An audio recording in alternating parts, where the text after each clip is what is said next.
My name is Tyler Fornes, and I am one of the co-hosts of the Good, the Bad, and the Hungy AEW podcast here on the Voice of Wrestling Podcasting Network. We take a broad scope approach to the world of All Elite Wrestling and the entire universe of Tony Khan. We talk about the big matches, the big stars, the promos, the storylines, and we also look at it from a big picture perspective. How are things going to change over the course of the next 10 years with AEW still in the picture? How are companies like WWE going to adapt and adjust to AEW? Are they going to be a similar way like they did with WCW in the late 1990s? Will there be a counterpunch? We talk about all of that and more on The Good, the Bad, and the Hungy every week on the Voice of Wrestling Network. Most people don't realize how much their personal information is being bought and sold every day. Data brokers are making billions, pulling details about you from public records and the internet, and then packaging and selling it, usually without your consent. That's how your information lands in the hands of scammers, spammers, even stalkers. It's why you get endless robocalls and why ads seem to follow you everywhere. That's where Aura comes in. Aura actively removes your data from broker sites and keeps it off. They also instantly alert you if your information shows up in a breach or on the dark web. But Aura goes beyond data protection. With one app, you get a VPN, antivirus, password manager, spam call protection, dark web monitoring, and even up to $5 million in identity theft insurance. All backed by 24/7 US-based fraud support. Other companies might sell just credit monitoring or just a VPN. Aura gives you all of it, together, at the same price competitors charge for just one service. Start your free trial today at aura.com/remove. Protect yourself now at aura.com/remove.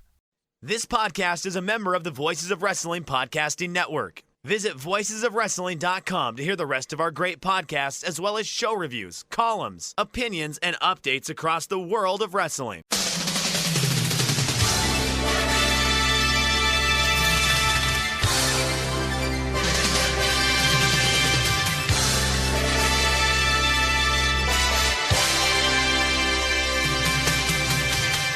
Hello everybody and welcome back to the Super J-Cast. I'm Joel, and as always I'm joined by this guy. It's David McDonald. It is Wednesday the 22nd of July 2026. This is episode 418 of the podcast. Damon, what's going on, my friend? It's a long time. We've been doing this a long time. I was thinking about that earlier today, about how long we've been in this game. Like 6 years, right? Jesus Christ. Amazing. Longer than that. It's longer been than 8 that. years. Yeah, you're right. You are right. You are correct. It's amazing. Time flies when you're having fun. Time flies when you cover the new Japan Pro Wrestling, the newest Japan Pro Wrestling. It's good, fun stuff. And I get notifications of people joining the Patreon, and that's always exciting when we see that. And after what, 8 years in the game, we're finally starting to reap the benefits, and not just reap the benefits, but like, you tell me. I'm going to ask you a question. Do you feel that Patreon has given you a little new breath of fresh air in the sense of we're doing daily audio, and I made a comment to you that, we both kind of make it our own, and like we had like little bells and whistles to it, and just to kind of make ourselves laugh. Do you feel like it's given you new life in podcasting, if that's a bad term? It has, but the thing is, all the while you were just talking, I was realizing in a panic that YouTube wasn't capturing any of your audio. So I've been frantically trying to fix that while you were asking that very thought-provoking question. Can you just talk a little bit more so I can check your levels? Well, sure. I can just ramble on aimlessly while you check the levels.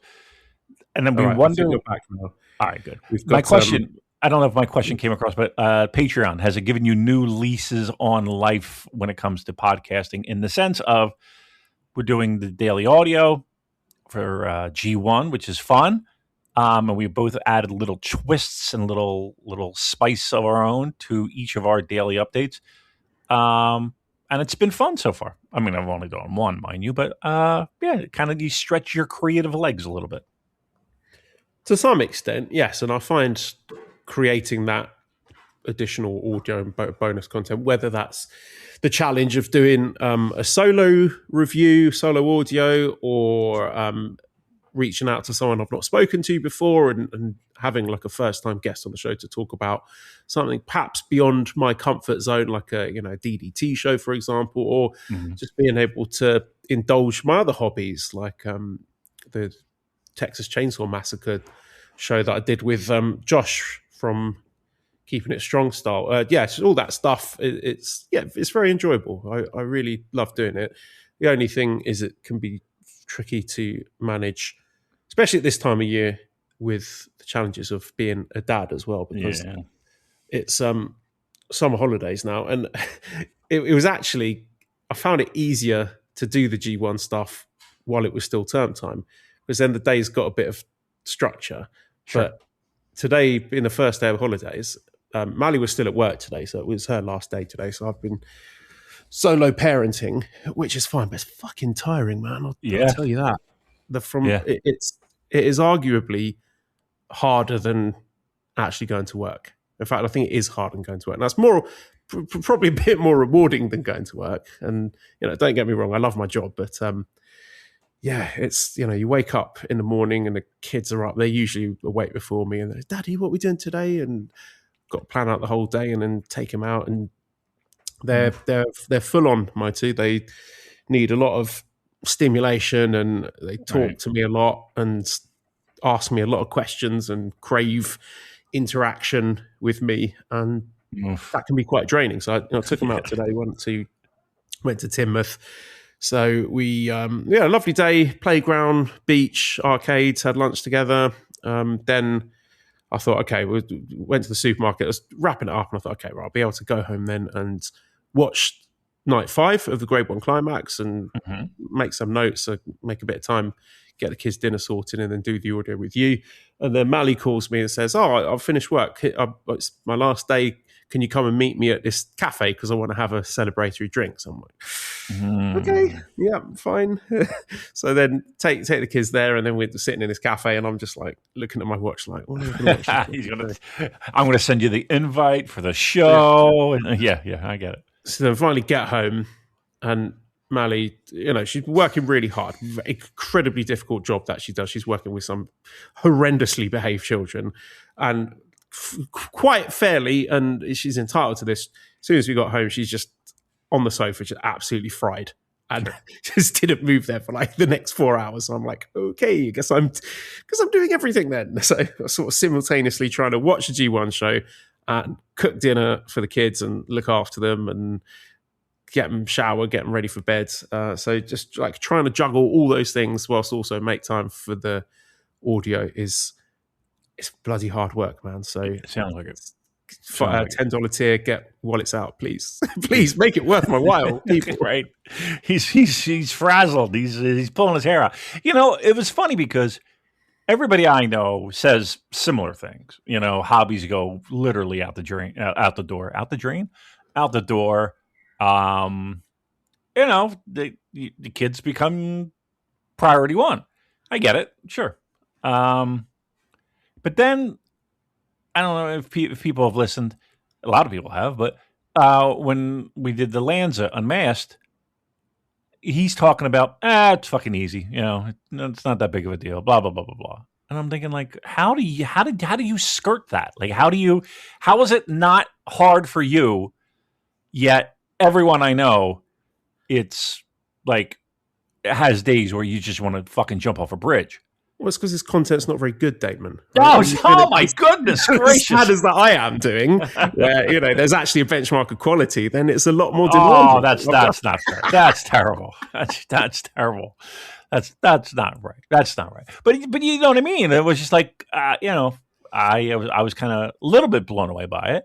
And again, maybe it's a little laissez-faire attitude toward it. You got it under control. Nothing's going to sweat me, but I was just like, wow. Yeah, I don't think I would be. I get fucking frazzled with a cat, with a needy cat. I'm like, oh God, you just please leave me alone for 2 seconds. You don't have to follow me in every room. Not only that, not only like the time challenges, where on a normal day, then once the day's activities finished, got the kids fed and into bed, then I've got a little bit of time to watch the show, make some notes, record it, and then by that time I'm just absolutely wiped out. But it's also, I have destroyed my brain with my phone, so I don't have the attention span to do anything for a sustained period of time. So when I sit down and watch a G1 show, actually trying to sort of lock into it and concentrate and focus and come up with interesting things to say about it, Right. that's really hard as well. Now, I always manage it, and I'll always find something interesting to talk about, but it's like I've got to focus for that, because my brain will just sort of wander off. I don't know if this is just abuse of technology, or if I have some kind of undiagnosed like learning disability, like autism like or ADHD or something. Right. Yeah, then that's also quite difficult. So I'm just not used to sitting down and giving things my full concentration. I tell you what, like in the middle of even this show, right? I'll have, it's almost like I'm mapping out what I would want to say to certain things in a match. And then I start thinking about, okay, well, how would I phrase that? How would I present that to an audience on a podcast? How would I make my point as clear as possible? Because obviously I have difficulty making that happen. I jumble words, everything. And then the next thing you know, 5 minutes have passed on the match. I haven't really watched it. You know what I mean? Yeah. Like, I'm more worried about what I'm going to say and 5 minutes have passed. And now I got to rewind. I got to fucking get back into it and just be like, all right, just watch. But I will also do it. I'm going to say the dirty secret here, which is there's usually, almost always, very little to say about the first 75% of any New Japan Pro Wrestling match. Yeah. Oh, yeah. Well, you really need to focus for the last bit.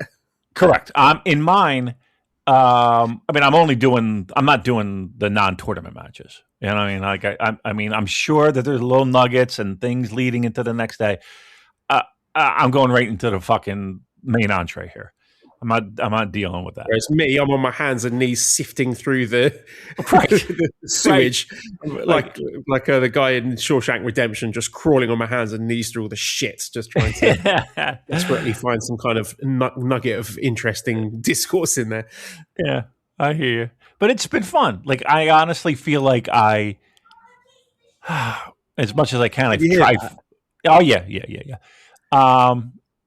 I focus in a little bit more. Daddy, you know, Arthur keeps distracting me. What am I supposed to do? And Mally's there. She's on a closer floor than I am. I'm up on the mezzanine. I thought I'd try and get some peace and quiet. But Esther's at the bottom of the stairs shouting, Daddy, Arthur's distracting me. What does that even mean?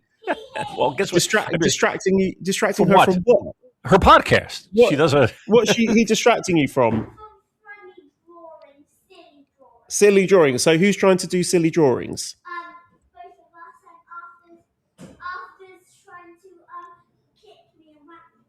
He's trying to kick you and whack you. Okay. Well, you tell him that's not acceptable. Tell him we use kind hands and feet. And if he does it again, I'm going to beat the shit out of him. I'll be disappointed. Oh, okay. Yep.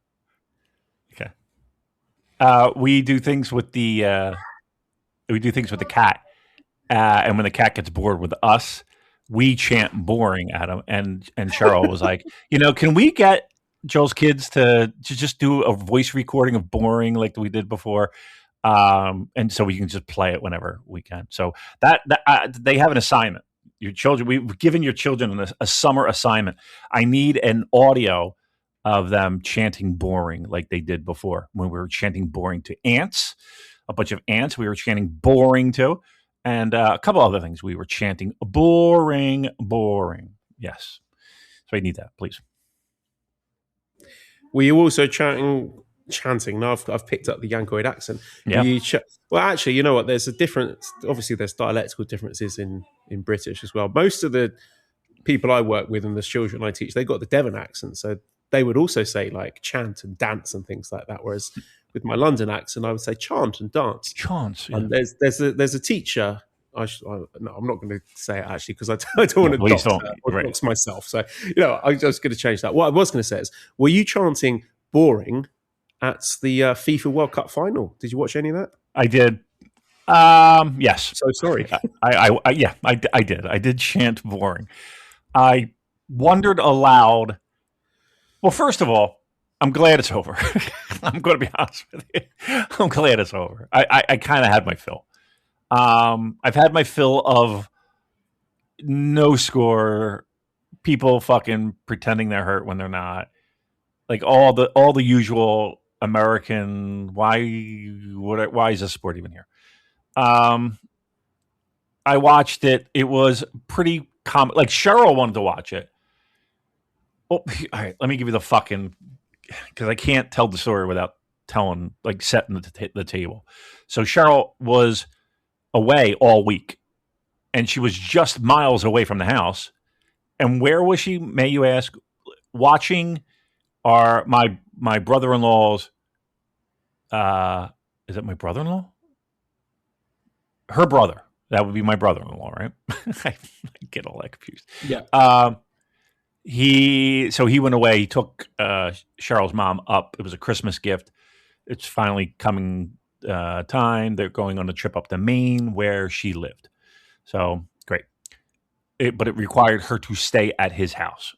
And he lives in the Port Richmond section of Philadelphia, which is not far from here, maybe 20 minutes, as the crow flies.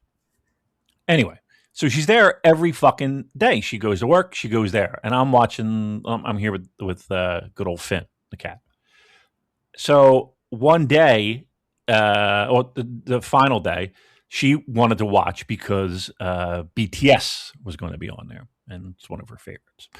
So she was like, all right. She was pretty excited for their little halftime thing because she wanted to see BTS. And that was that. So she saw that and everything else, and she was like, all right, I saw BTS. They did their most popular song, blah, blah, blah. Everything else, she really fucking hand-waved and couldn't care less. You didn't like the halftime thing, did you? No, it was absolutely horrendous. Okay. It encapsulated everything that's gone wrong with this World Cup in a nutshell. Just the sort of bloated, yankoid corporatism of it, where it's just become this like financial commodity designed to extract as much commercial value out of it as possible, where it's totally lost sight of what it's supposed to be about in the first place, which is a fucking game of football. Okay, fair enough. And I think it did decent ratings, but don't you think like a halftime show does, like it pulls in casual viewers, like, maybe you stick around for the game if you want to see Shakira shake her ass. If you're a fan of fucking... a halftime show of football should be something like Gunnosaurus and a giant mascot shaped like a meat pie having a penalty shootout, or some sort of competition where people get pulled out from the crowds and you have to put your heads touching a stick and run around the stick 10 times and then take a shot at goal without losing your balance and falling over. What is this, minor league baseball? What are we doing? No, that's silly. And they do that during normal game in fucking February, but this is a spectacle. Like the whole thing is a spectacle. But do you not think that that 15-minute period for halftime should be sacrosanct? I'm going to be honest with you. I don't give a fuck either way. Like they can have it or not. I can understand. I think we're more exposed to the idea of a halftime show with our Super Bowls and our we don't really see it in World Series, but you see it like a ton. You don't necessarily like. There's no halftime in baseball, but even then they'll card out like they do this thing during the 7th inning of a baseball game, and they'll sing "God Bless America." They'll drag out some fucking B-level singer. If it's in Philly, it's got to be Boyz II Men. Boyz II Men is at every fucking Philadelphia event. It's amazing. They are always at everything, singing something. No, I just saw the people going nuts over it, and I'm like, it's not a big deal. Like it's pretty commonplace for big events. For us, it wasn't a big deal. And I was very angry and said, "This is bad. I hate these people. What is this? I don't even know who that is." But then Shakira came on the screen, and I changed my mind, and I thought, it's good now. It was good. And then the kids, all the little kids singing, come on, about love and the world uniting. And I like Fat Ronaldo as well. He's my spirit animal. Just you like that one? Okay. Did you like out there in his tracksuit, just grinning? Did you like the Muppets? Did you like the Muppet involvement? Did you like the Dr. Hook band? An animal? Did you like that? Yeah, the children enjoyed that. They got Okay. a kick out of that. And yeah, Esther enjoyed dancing along to the music. Me and Right. Maddie had an argument over one of the singers who I somehow managed to correctly identify as Justin Bieber. But she was Justin not Bieber. having it. She was like, there's no way that's Justin Bieber. No, he Yes. doesn't look anything like that. Yes, We had he to looks do a like- Google search. Yeah, to he prove went me through. correct. He looked like he went through a methadone clinic, right? Now he looks like he's been banged up a little bit. Now the only reason I knew it was him is because he is best buddies with my favorite hockey player, Austin Matthews, and he's a massive Maple Leafs fan. So I knew him. I could pick him out of a Police lineup. I knew BTS just because they're on all the fucking time in my house. And I'm seeing them. Not this weekend, but next weekend. 2 nights, back-to-back nights at MetLife Stadium. Can hardly. Tell them from me, they ruined the World Cup. Is that right? Well, you can let Cheryl know that. And she'll be like, I don't know anything about the fucking World Cup, and I don't give a shit. All right, let's get to the game, shall we? I knew Chris Martin from Coldplay, but like you never really saw him. And then they did shame. But what that was really funny on the English broadcast. Have you heard of the football player Wayne Rooney? Yes, of course, yes. So they're interviewing everyone else on the panel. Like, oh, what do you think? Oh, yeah, that was really great. Oh, I love the kids. Oh, yeah, the dance was good. Oh, lovely costumes. Then they ask, Wayne, what did you think of it? It's like, yeah, well, I saw the individual acts, but it was just crap, really. I mean, it was. Called it like it is. Mikey in the chat, he's hit the nail on the head here. He said, the World Cup itself is a spectacle. Between the water breaks and the halftime show, it lost the spirit of the game. And I can't help but feel that as a whole, football's been kind of broken and ruined. Like something has been taken out of the heart of the game from But this. nobody cares here. Nobody cares. You know what I mean? Like, honestly, the people that cared, like the people that went to the finals were just fucking people who... Influencers, Yep. YouTubers, OnlyFans models. There was not an actual legit football fan within there were, I'm 100-mile radius of that stadium. I'm sure there were. I mean, there were Argentina fans, and they're a little bit of a disgrace. And the team, a little bit of a disgrace. A little bit of a disgrace. I'm going to say it. As a person who has absolutely no fucking dog in the game, a little disgraceful. I can't believe. I will say this: that goaltender stood on his fucking head. That was my favorite thing. It's like scrolling through Twitter afterwards to see all the funny memes. And there was one of the Spain keeper, Unai Simon, after the match going around shaking hands with all the crestfallen Argentina players. And the caption was, hello, my name's Unai Simon. I'm the Spain goalkeeper. You might not know who I am. Right. But Did they had no shots on goal, right? Argentina.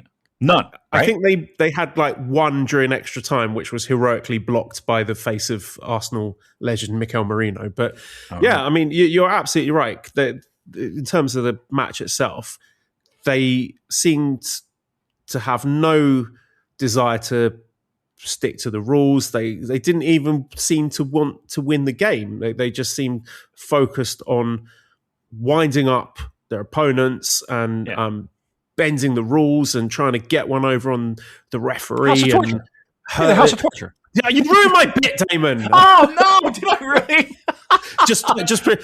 We'll edit that out, right? Don't say that. And and they were just breaking the rules and just seemed hell bent on frustrating and hurting their opponents when the referee wasn't looking. But ultimately, Ren Narita got the win. Oh no, I've accidentally mixed this up with my match notes from the House of Torture. I've been cooking that one up all week, and you ruined it. I'm sorry. My goodness. I'm so sorry. I thought I had a witty retort. Oh, and I ruined it. Can we just assume if you have a witty idea that I've already thought of it first, and I'm planning a bit based on that witticism? Okay. That's fair. My bad. You know what? You are right. My bad on that one. Oh, I fucked that up. You got to tell me beforehand. Just let me know we got a bit, and then I'll sniff it out. I didn't sniff this one out. My bad. Oh, I feel so bad now. I'm just glad it's pull the plug. Yeah, pull the plug. We're done. Get another.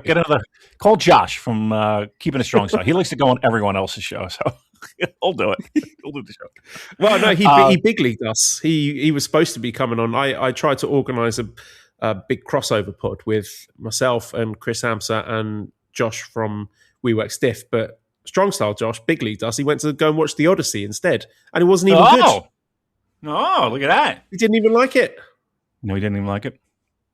I heard it's long. So I'm not going to plug Keeping It Strong. So I'm going to plug We Work Stiff instead with the good Josh. Wow. The better Josh. Oh. So good Josh from We Work Stiff doing excellent G1 daily audio on his Patreon. So go and sign up for that instead. If you've got a subscription to Keeping It Strong, so I'll cancel that and instead sign up for We Work Stiff on top of Super J Cast, obviously, because, there's a hierarchy here. But there is.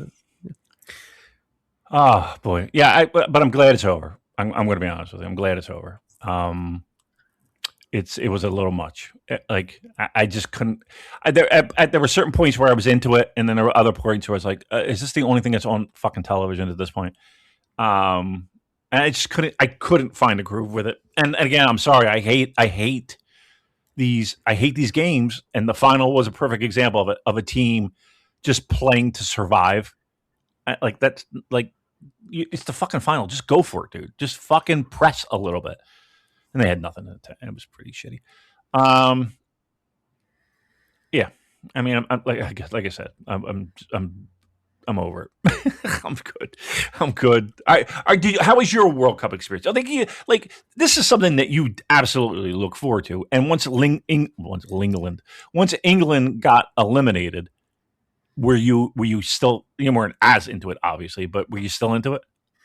Well, I found myself disliking Argentina so strongly that I was really quite invested in the final and quite desperate for Spain to win. Obviously, there are 3 Arsenal players in the Spain team, so that's obviously a big positive for them to win that match. And I didn't want those players coming back into the Arsenal squad off the back of not only a heartbreaking Champions League final defeat with Arsenal, but then a heartbreaking World Cup final defeat on international duty. Like that would have been really quite terrible. So hate Argentina, so I was happy for Spain to win, and also the kind of tangential Arsenal boost there. That was important to me. But I mean, I did enjoy going down the rabbit hole. There's a lot of fun conspiracy theories doing the round, like footage of the Argentina players coming out of their dressing room before the match, looking all sad. Like some of them look like they've been crying, and there's a lot of speculation, like what happened? Were they given some bad news? Like, did someone threaten their families and say like they have to throw the game, otherwise they're gonna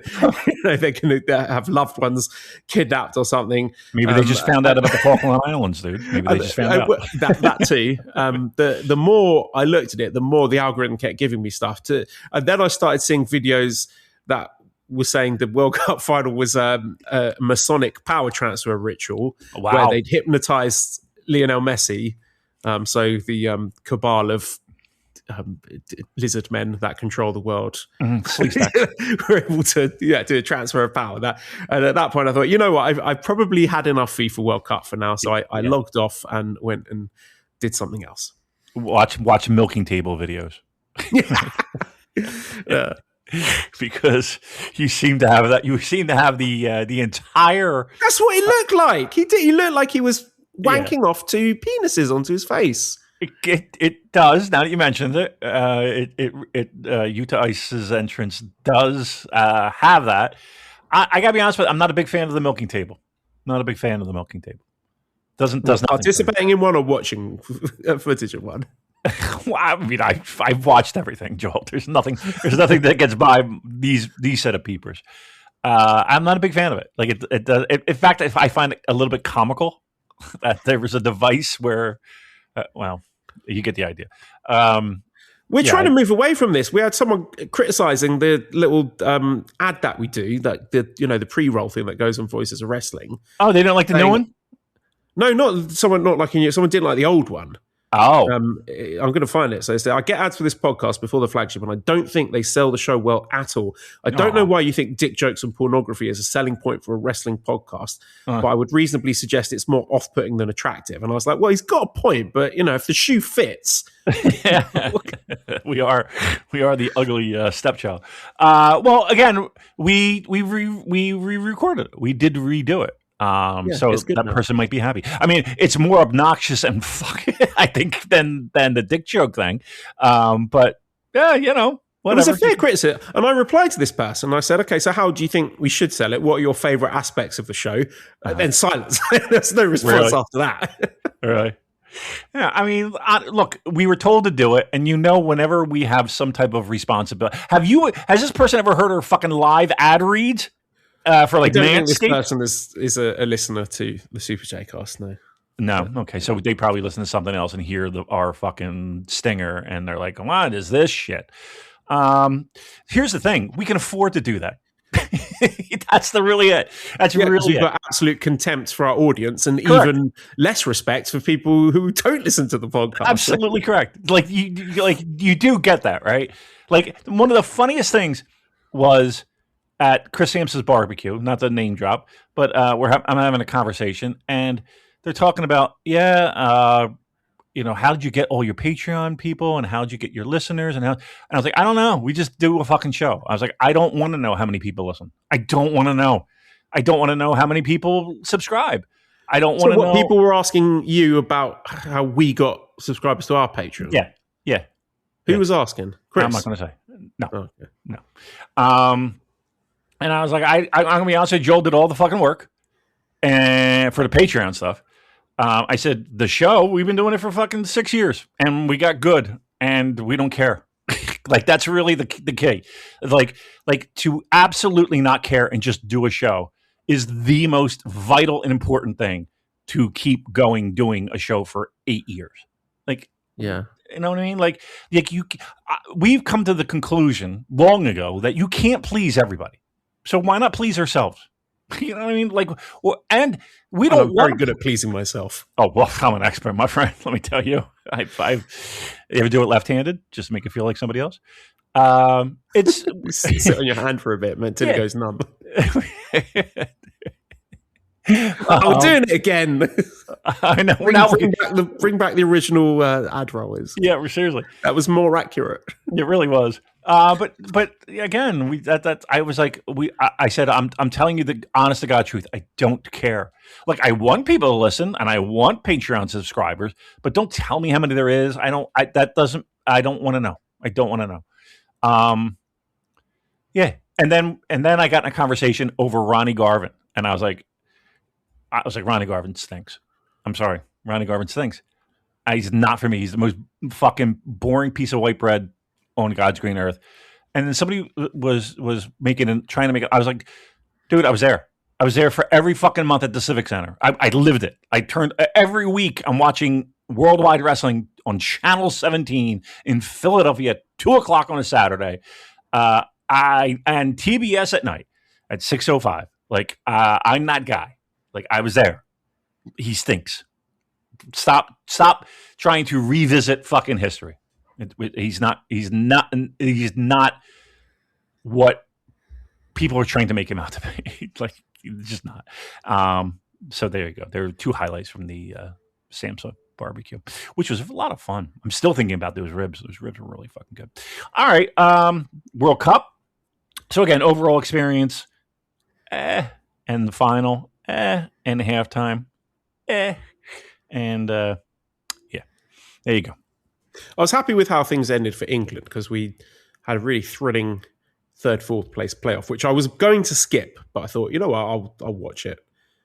And they had a third. I don't know if you saw that one. Ended up, yeah, the two losing semi-finalists have to play each other. It's diabolical. Like, no one wants to play in that. Everyone wants to go home. But England ended up beating France 6-4, which was it was a great game. It was so much fun because it was played the right spirit, and none of the defenders were making any attempt to make tackles or stop the ball. I think they'd had a little gentleman's agreement, like, look, lads, let's just keep it soft, keep it light, no one gets hurt, and just go out there and enjoy yourselves. It's end-to-end stuff. It was brilliant. Where is that game played? You know, I don't know. Atlanta, maybe.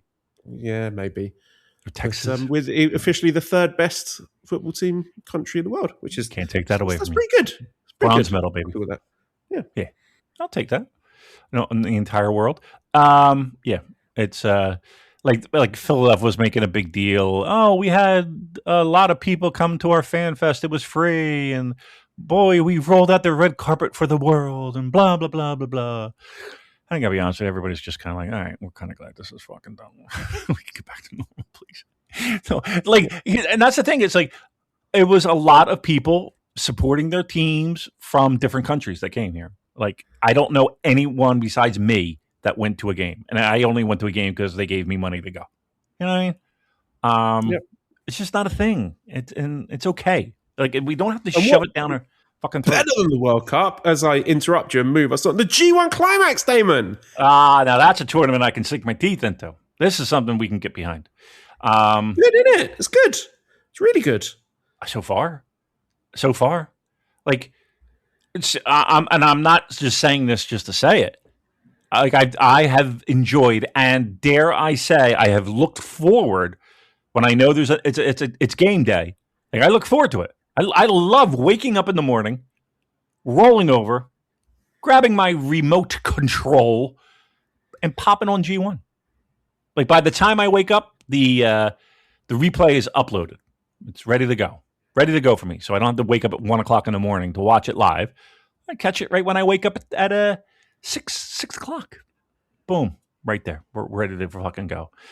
Sometimes if they start at 4 a.m., I'm able to catch like the main event live, and then I have to wait for them to upload. But yeah, I look forward to every fucking game day. I look forward to it. It's been absolutely enjoyable. I don't get, and here's the thing too. I feel like there have been plenty of times where we've been negative, but we're not afraid to be positive about things that we enjoy. Especially in the past, 5 years, we're starving for things to enjoy.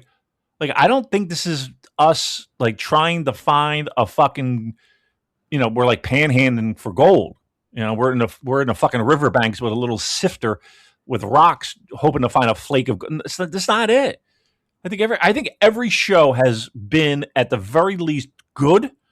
There have been some very good moments, very good matches. And then again, just like with every G1, not everything lands. But overall, nothing's been bad. Like, there's nothing where I turn off a match and be like, Jesus Christ, that was the shit. No, everything's been, at least for me anyway, it's been on a range of good, and then you have stuff that's been very good. Yeah, agreed. I mean, I think the most controversial match so far was the Goto versus Jake Lee one, which I've reviewed behind the paywall. The one where Jake pretending to have injured his knee. Yeah, I thought that was really good. Yeah, I didn't think that was terrible. It worked, like, in the narrative sense. It worked for the character. It tied in nicely to the injury that he suffered in the past against the same person, and I think it's good. Right. I mean, I put those type of matches, like, you're going to get them. Like, I don't know what other people's G1s they were watching, where every match is this fucking 952 star match. Like usually it's one or two matches that set the tone, and then there are other ones that they're going to be good. They're not expected to be great. Back in the day when Yano would do something like that, everyone's like, oh, Yano, he's so funny and good. Oh, I like this. But then when Jake Lee does it, oh, it's bad. Why isn't he running the ropes and doing high work rate stuff? And you know what, Damon? It's just another form of racism. I'm sick of the anti-Korean agenda. I'm not having it, Damon. Jake Lee is good now.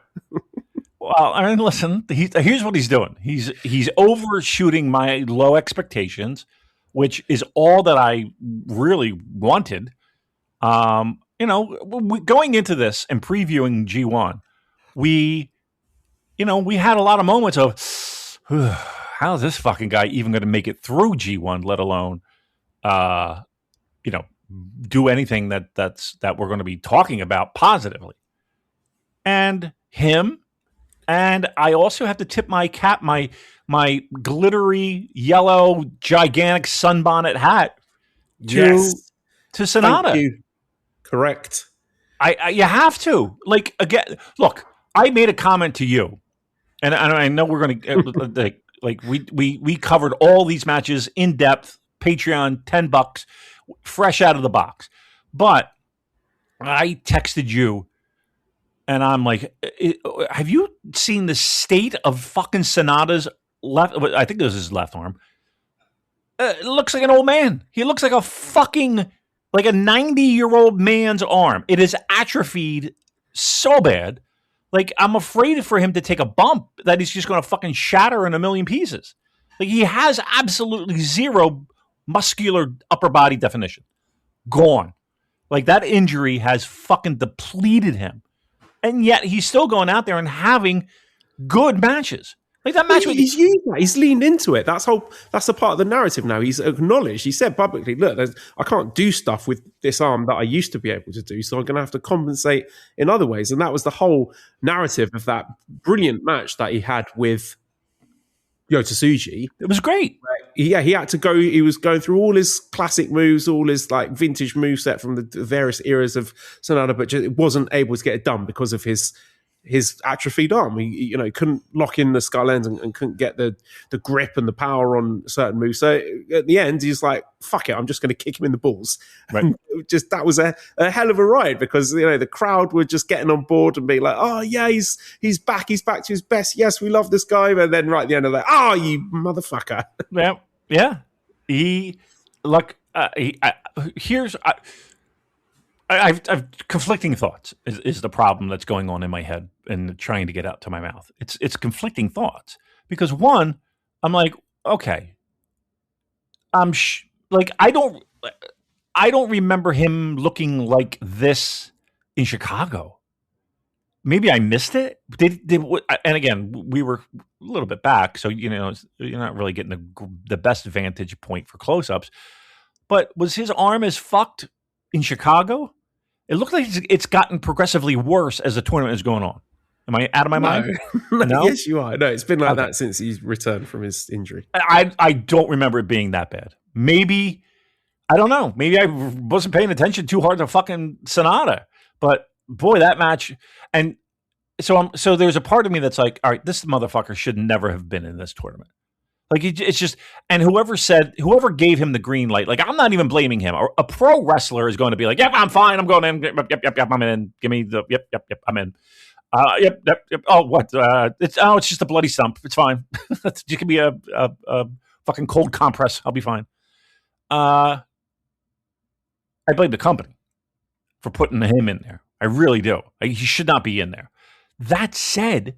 Well, he's great now. He's the best wrestler in the block. All right, well, let's pump the brakes now. I don't know. Let's pump the brakes. Again, to be fair, going into it, I had zero expectations. I figured we'd just get on here and it would be like, all right, we saw 2 SANADA matches. We get it. We're fast forwarding. That's not been the case. He is absolutely outshot. I don't know how sustainable this is, though, Joel. Let's be very truthful. I don't know how and. So, again, conflicting thoughts. He shouldn't be in it. And there are probably guys like, again, I'll throw out names. I'm just throwing out random names that aren't in it, mind you. I'm not saying one deserves to be there over the other. But Taichi, Hartley Jackson, who else is not in it that should be in it? No, take your fucking pick. Whatever. You get my point. Like they could be in it that, but he's making the most of it. Yuto-Ice during that match really protected him. And you could see him like physically taking his arm and moving it in safe spots to not hurt him, which I thought was tremendous. Like, you want to know my headline so far in G1? My headline is, I have zero doubts and zero conflicting thoughts that Yuto-Ice is a top guy in New Japan Pro Wrestling. If not the top guy. Like, and I'm talking like we can build shit around this guy. Like, he is a bona fide guy in New Japan Pro Wrestling. If there was any doubt, right? He is truly a guy. Like, he's a guy I have zero fear main eventing Wrestle Kingdoms moving forward. Like, zero. Like, he has been my MVP. At 100%, he's been my MVP. Looks, carries himself, in ring, the whole 9 yards. I mean, he's your fucking world champion. taking some pinfalls, though, that's for sure, which I find interesting to say the least. Yeah, he's been outstanding, and again during the SANADA match he was great. But again, full review, Patreon. Joel had this one covered, and I texted him again. I was like, "You're fucking nailing the reviews. I look forward to them. It's the most enjoyable half an hour of my fucking day." Yeah, if you're not on board, do it because they're great. The ones that I do, we're alternating. Damon's fantastic as well. I think you really nailed it with a couple of points that you made, which I will tie into discussion we'll come up to soon about the B block. But yeah, it's excellent value for money. So patreon.com/SuperJcast. Get on the $10 tier for that and lots more excellent content to come. Yeah, I agree with your point on Tsuji. I think I think I said yesterday that he's dialed it back a bit in terms of trying to get all his shit in the match and is now kind of feeling out each match on its own terms. And so, like, for example, yesterday, that was a match all about SANADA, like the comeback, the renaissance of SANADA, and the crowd wanted to cheer for him. So Tsuji is not afraid to be like, okay, right, you want to cheer for him? Well, fuck you. I'm going to wear the black hat for this match and be a bit of a dick, be a bit of an asshole. Josh from We Work Stiff was talking about how there's something about the Okada to the way that Tsuji is conducting himself and wrestling his matches these days, like both in terms of having a match layout where he will play to his opponent's strengths and sort of wrestle their style of match now rather than just doing the same Yuto-Tsuji match each time. And also, as Mikey says in the chat, ever since he called Kidani a bitch, he's been the rest of the year. So yeah, he's not afraid to speak his mind and toe that line between shoot and kayfabe. And yeah, I think he's probably. You know what? I'm going to check my listings on G1 Climax 36.vercel.app. Yes, and I suspect Yuto-Tsuji is going to be very high. Yeah, so here's my highest rated Block A wrestler. And overall, here's my joint highest together with Zack Sabre Jr. I've got them both rated 4.08 stars after 3 matches. So, yeah, he's been excellent. Now, I haven't done today's for G1 Climax 36.vercel.app. I have not done today's, but my top rated... okay, I guess I can't. Where's my top 10? You have my top 10 cards. I don't know where anything is, but I guarantee it is Mr. Yuto-Tsuji is number one. I think he's been just like comforting is a great word. I think I'll use. Like I'm absolutely comfortable with him. Whereas, did I have doubts before? Not a lot, but it was a little bit. He's main evented everything he's been in, and I think everything that he's been in has been the stuff that people are talking about in this tournament. So, yeah, he's been outstanding. But yeah, again, I needed to point out Jake Lee specifically and SANADA as guys that going into this, zero expectations. Like fucking, the Earth's core was the fucking floor, and they've been a pleasant surprise. Most people don't realize how much their personal information is being bought and sold every day. Data brokers are making billions, pulling details about you from public records and the internet, and then packaging and selling it, usually without your consent. That's how your information lands in the hands of scammers, spammers, even stalkers. It's why you get endless robocalls and why ads seem to follow you everywhere. That's where Aura comes in. Aura actively removes your data from broker sites and keeps it off. They also instantly alert you if your information shows up in a breach or on the dark web. But Aura goes beyond data protection. With one app, you get a VPN, antivirus, password manager, spam call protection, dark web monitoring, and even up to $5 million in identity theft insurance. All backed by 24/7 US-based fraud support. Other companies might sell just credit monitoring or just a VPN. Aura gives you all of it, together, at the same price competitors charge for just one service. Start your free trial today at aura.com/remove. Protect yourself now at aura.com/remove. Just 2 more things I want to touch on from A block before we move on to talking about today's B block show. Right. One, I don't know how much weight to put into this, but I've been told that Great O'Khan is trying now, that he's motivated. No. We're trying to figure out what that might have been. Either he's trying to impress someone or someone's told him off. But I thought he did really well against Oleg. I'm not going to redo that match review, but he was crap on the first night against Yuto-Ice. Then I thought he was actually really good against Oiwa. So it's kind of like flipping a coin, like what kind of Great O'Khan are we going to get? And I believe he's got Hiroki Goto next. So again, just watch this space, because I was totally hand-waving him at the start of the tournament and quite annoyed that he'd been included because he looked completely checked out. But let's just see what he does in his next match, because if he's got his working boots on again, then he even might just be reading the room and sort of looking around and thinking, fuck, there's 19 other guys here who are busting their balls trying to put on a good show. I can't be the only person letting us down. Fucking hell, look at SANADA over there with one arm. Right. He's got one functioning limb and he's still managing to put a banger on and work his socks off. So I'm going to look like a bit of a twat if I'm the only person phoning it in each night. So again, watch that space. Last thing for A Block, what are your thoughts on Yuto-Ice so far? I've enjoyed everything. I thought the catch the match was very good. I thought that was on my very good list. You made a comment, and I want to address one thing that you said. Is it about the milking table? Because no, we did that one. We did cover that. I have that checked off of my list. He is a guy that is a charisma cannon. Like, he has that, and he's able to work that gimmick that he has, whether you want to call him, street or, whatever, hip hoppy. I don't know. It's not for me. I don't know. But he has found a way to absolutely become what he is projecting. And that is incredibly, incredibly refreshing. And maybe the hardest thing to do, right? To go out there in the ring physically. Well, listen, you're doing Hindu squats till you throw up. You're doing, young lion matches until you throw up. And then you go away and you come back and you say, okay, well, here's your shit.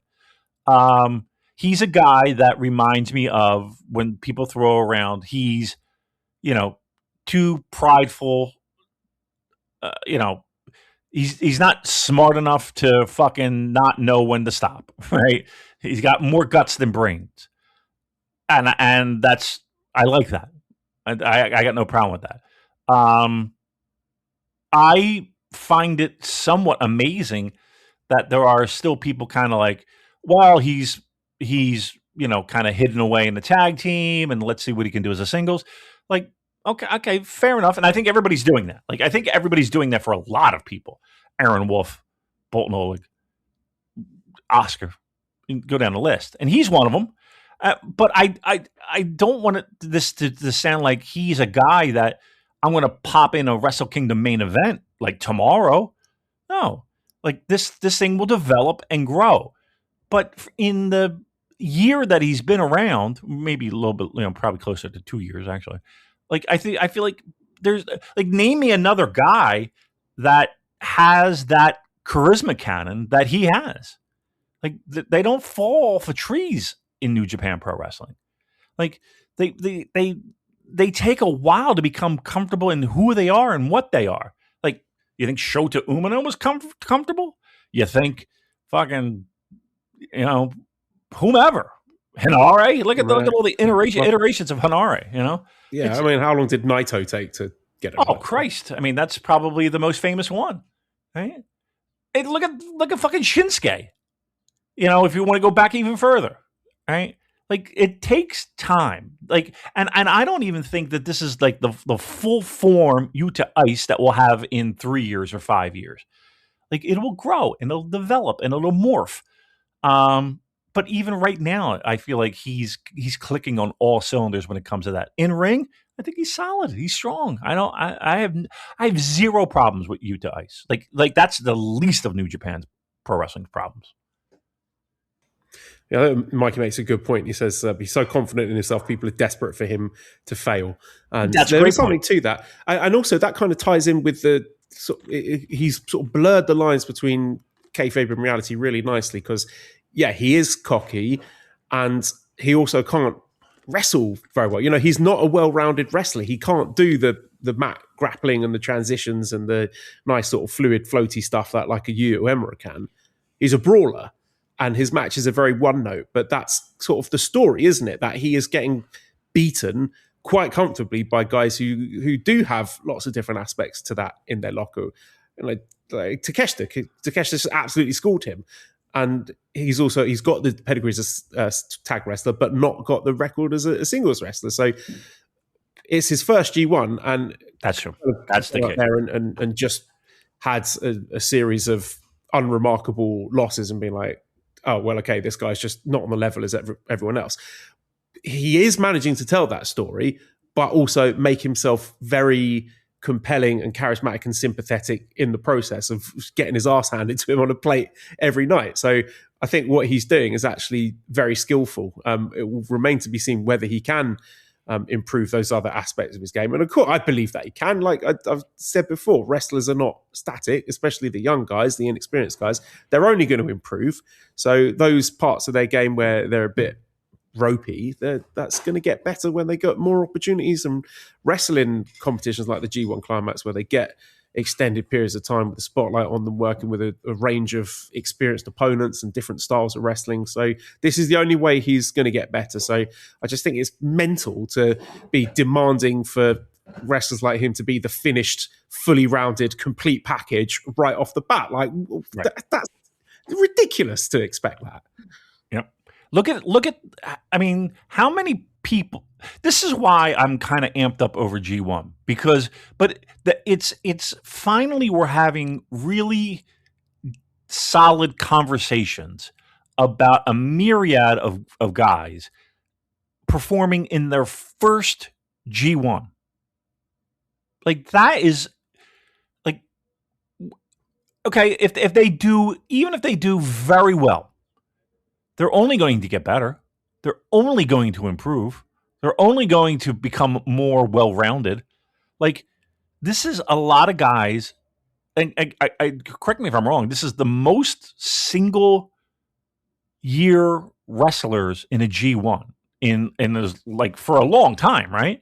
Like, you would have like one or two, but you wouldn't have so many single, just, first-year entrants.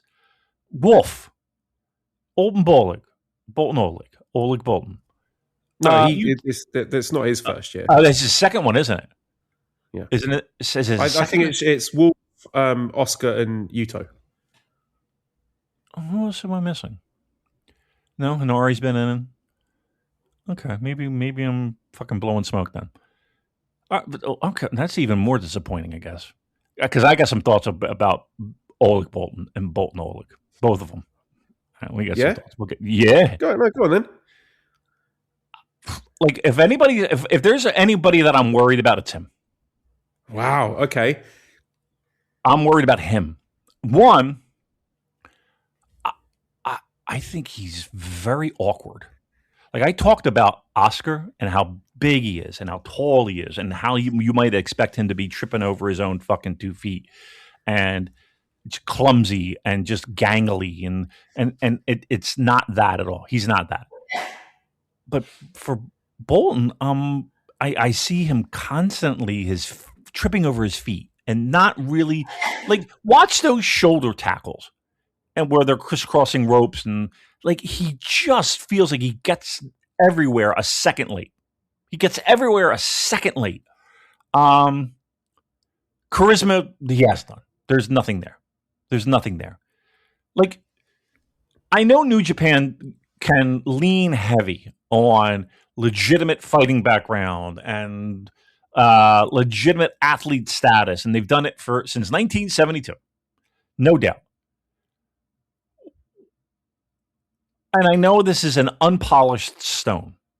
I get it. What am I missing with this guy? Like, do you see this guy? And I think you brought this up as well. Like, I don't see this guy headlining Wrestle Kingdoms. I don't see this guy headlining Dominions. I don't see this guy like upper half on the card. Like, they're giving him these titles, never, some 6-man stuff. He's been around longer, and again, this is his second one, which it is. Like, Joe, I don't see it. What am I missing?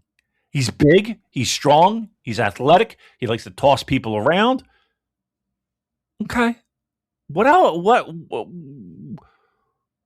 Who is this guy? He's an athlete, but who? Like what?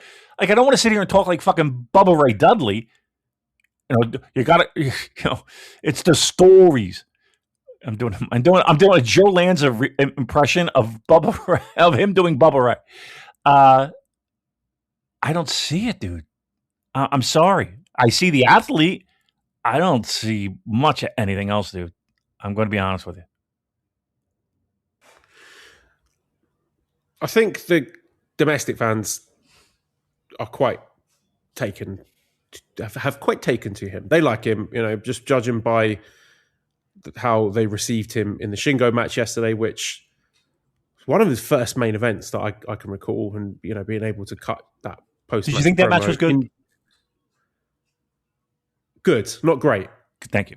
I'll go good as well, on the lower half of good against Shingo, mind you. Yeah, I think he's good at a particular style of match where he's doing that kind of never style, high intensity, high work rate, big. I don't even think he does that good. I don't think he does it particularly well. Like for that, like I'm waiting for the real hard hitting shit. Like I don't think he lays shit in like I don't get the feeling of him being this fucking fire plug guy that is just a wrecking ball and he's going to come in there and fucking toss people around. Like, and the charisma is void. Help me find, like. I agree with you on the charisma thing. I mean, that was my point in the audio I did yesterday, that he's not got any sort of personality. Like there is no character there, right? No. So that to me is my biggest issue with him. And I also agree with your point that he's not quite got that kind of fluidity, that flexibility, that smoothness that top wrestlers do. So based on what I've seen from him so far in his skill set, I can see sort of a upper mid card, like an Ishii kind of role, where Ishii was very good at a particular set of things, but due to whether it's his size or his personality, charisma, lack thereof, inability to cut a promo, whatever, was never able to make it past that point. So, and again, that's perfectly fine. Like, not everyone has to be a future Wrestle Kingdom main eventer. I don't see like massive transcendental star potential in Oleg Boltin either, but I certainly think he has value to the roster. And again, like we're giving other guys the leeway to say that they might get better at stuff, he might improve on those things as well. The crowd love him. He's obviously able to speak fluent Japanese, and I think that's worth something as well. So I just need to see a bit more range from him in order to reassess my opinion. That I just think, yeah, he's upper mid-card guy. And that's okay. Like, the rosters need people like that. I mean, I hear you loud and clear. Oh, actually, I don't. You're very jumbly. I don't know if you're walking around. I don't know if we're having some Wi-Fi issues or what have you. But I get the gist. And yes. Again, once again, he's an unpolished stone. But if I were going to sit here and say, of all the guys that are in that realm and that level of first, second year kind of guy, we're trying to do something with him. We're trying to make him, like, right now he's on the bottom of my list. Like, name me a guy that you're more concerned with than him on this roster. Like, not Oscar, not Yuto-Ice, not Shota, obviously, not Yuya, not even Ren. I mean, and I think Ren's a bad comparison because he's got even more time here. Like who's the guy that you're like who would you swap? Like, would you get rid of anybody else? Like, if there was like roster cuts that needed to be had, like he's probably first on my list to go. We're getting a bit extreme here. Now we're firing the guy. I'm not saying fire, but like if we had to, like I don't see it. I just and you know how like we're sitting here talking about how we want guys, we want people to recognize that yes, he's in the business a short amount of time comparatively, and there's plenty to learn, and the bud hasn't even blossomed yet, and et cetera, et cetera, et cetera, with a lot of other guys. And again, we're doing that just based off of what we see now, and we're only going to get better because the floor is higher for me anyway, for a lot of these guys than it is for him. Like I feel like there's so much more that has to occur for him to get even to the level of a lot of the other guys that I mentioned. And I'm not confident right now that he's a guy that I would hang my hat on moving forward. Again, can things change 1,000%? But if I'm going to be high on people, I can also be, here are my concerns. And he is, without question, a concern. And I don't think the company recognizes that. I mean, I think they're trying to do what they can with them. I don't see it right now, Joel. And it would be I don't think I would be doing a service to myself if I sat here and tried to sit here and spin it that, okay, everything's okay 100% with all the talent we have. Like, I do have concerns with him. I really do. Yeah, well, it just depends what your expectations are. I think if it's sort of upper mid-card wrestler who wins tag titles, the occasional secondary title, might challenge for the heavyweight belt from time to time, it's fine. Like, he's on that trajectory. That's okay. At no point did I look at him and think, oh, this is the guy that's got to save the company. He's not in that tier. He's not got that skill set. And that's all right. Again, not everyone has to be a tippy top guy. Yeah. I mean, yes. I think my expectations would be, and again, not yet, not now, not here. I'm projecting upper middle card. I don't know how we get there with him. Again, maybe it's just time, and I need to be a little bit more patient. Maybe that's the case. But he's not a spring chicken either. He's not 20, right? He's in his, correct me if I'm wrong, mid-30s.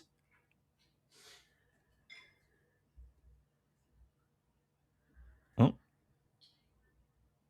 I don't know. Is he gone? I think he is in his mid-30s. So yeah, it's. I'm worried. I don't think. Again, I look at other people where he's going to get lapped. I'm telling you, he's going to get lapped. But I could be wrong. I've been wrong before. I'm willing to be wrong again. Joel, are you back yet? Yeah, I'm back. I don't know what happened there. I just lost Joel is not back. I am. I think boy, I'll tell you. It's not one thing; it's another. People. I'm going to let him know we lost him. We lost him. You, Joel Abrahams. Okay, I can still hear you. I can still hear you. Yeah, I mean, you're jumbled up. You're for the past 5 minutes, it's been digital noise on your end. Okay. So get with your Wi-Fi.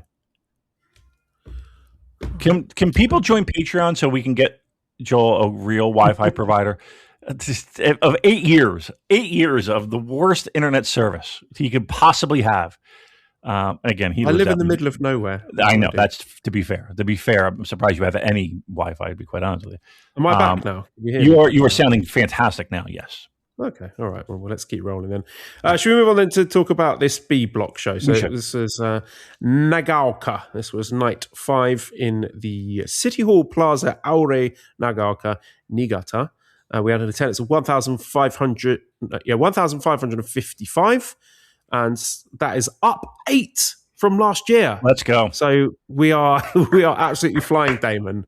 for a midweek show in Niigata, that's wonderful news. Let's pop open the champagne. Let's go straight on to the block matches then, because I didn't have a chance to watch the undercard stuff. It was, first of all, Gabe Kidd defeating Aaron Wolf 9 minutes 51 seconds with a drill a hole pile driver. What did you think of this one? I had a small complaint when I was doing the daily audio that I was kind of like, all right, we get it, Gabe. You hate New Japan. You think it's the fucking toilet bowl. I don't even want this title. I'm going to kick it to the curb, all that stuff.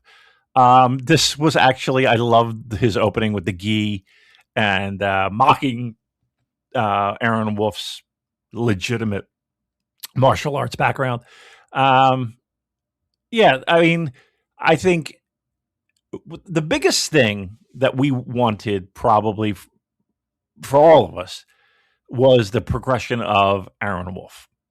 And we're getting like tons of different guys working experience, working in front of a crowd against a myriad of different opponents. And it's exciting. I thought the match was good. A lot of, your brawls outside the ring. I will say this.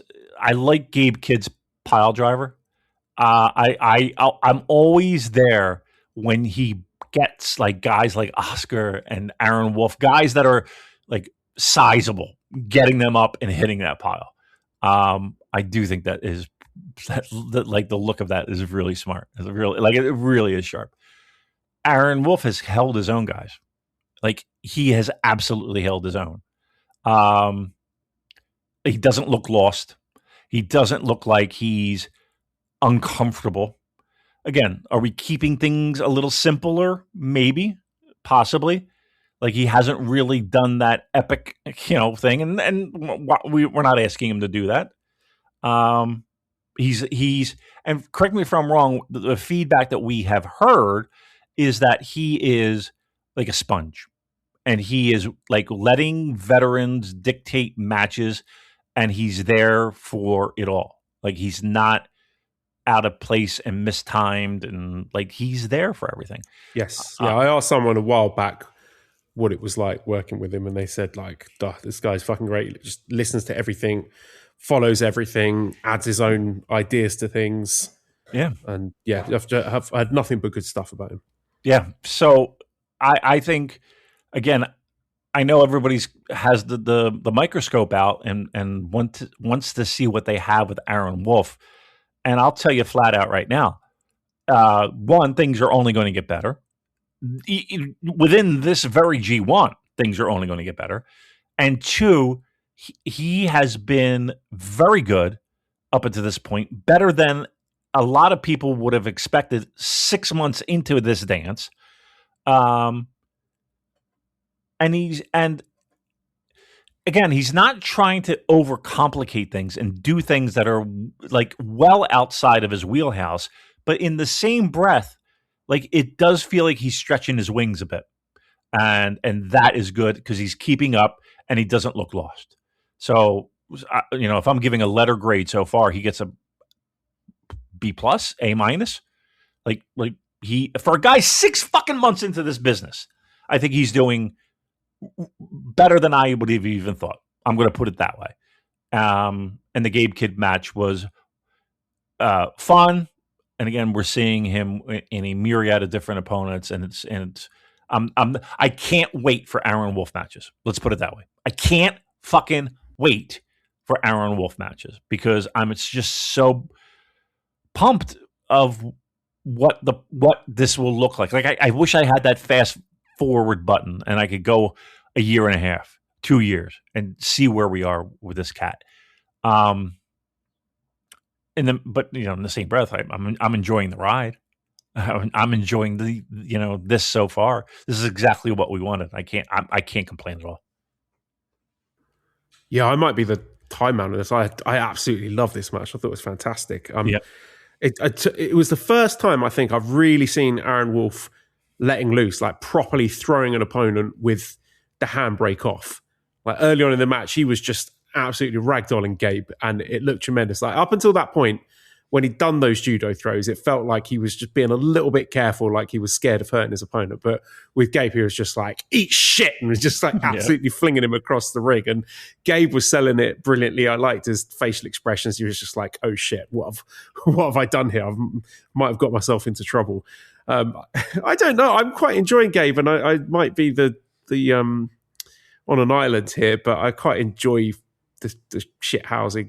When he ran over to the picture of Wolf's face on that mural on the wall and was besmirching it. I found that quite entertaining. I thought that the slap of the forearm exchange was really good. Like Wolf got a really nice, big, meaty slap in there. Not sure how he did it, if it was a slap on the arm or whatever, but it looked great. And the way the camera angle got it just like looked very, very crisp and aggressive. And he's coming along with his facial expressions as well. He's starting to show a bit of anger, a bit of intensity. And just it seems to me that he's starting to feel the moments rather than thinking about what the next spot is in the match.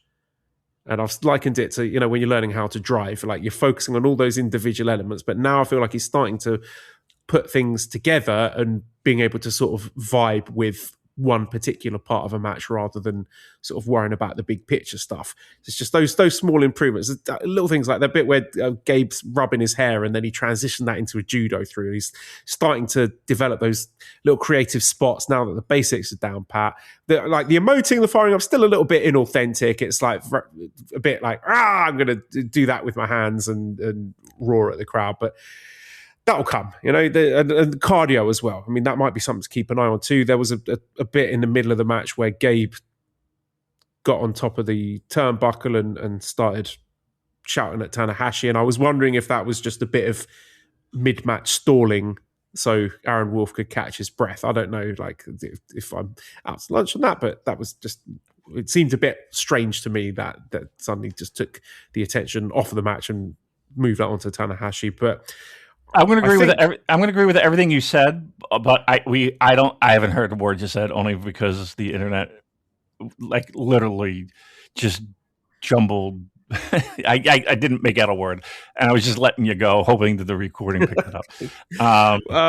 Well, the beauty of Audacity, Zencastr, is it will capture it absolutely beautifully, crisply. Beautiful, good. On my end. So in the finished uploaded version, no one will know any difference. Like they're going to hear my absolutely uninterrupted, beautiful, crystal clear thoughts. But I'm aware that there is obviously some sort of problem with my connection. I don't know what it is. I'm very close to the router. I don't seem to be having any other internet issues. Well, I will say this, that you sound perfect now.